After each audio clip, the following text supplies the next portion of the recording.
તો કરજણમાં આત્મવિલોપનની ચીમકીને લઈને અટકાયત કરવામાં આવી છે। કરજણ ટોલ મુક્તિને લઈને 21 લોકોએ ઉચ્ચારી હતી ચીમકી। આંદોલનકારી પિન્ટુ પટેલ સહિત 5ની અટકાયત ધાવટ ચોકડી પાસે એકઠા થાય તે પહેલા જ અટકાયત કરી દેવામાં આવી છે। કરજણ ટોલ મુક્તિને લઈને જે 21 આંદોલનકારીઓ દ્વારા આપવામાં આવેલા આત્મવિલોપનની ચીમકીને લઈને હવે પોલીસે કાર્યવાહી કરી છે।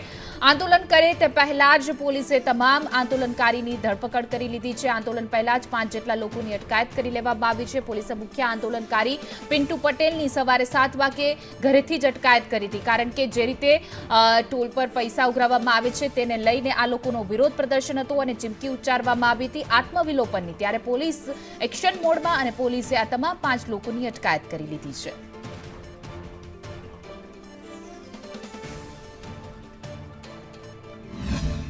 આ જે નીતિ છે એ દમનકારી નીતિ છે। એ નીતિને અમે સખત શબ્દોમાં વખોડીએ છીએ।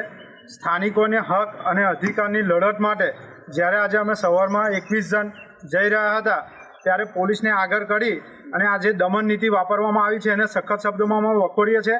અમે અમારો હક અને અધિકાર માટે જઈ રહ્યા હતા અને તે પણ સ્થાનિકોને હક અને અધિકાર મળે એટલા માટે અમે લડત કરી રહ્યા હતા।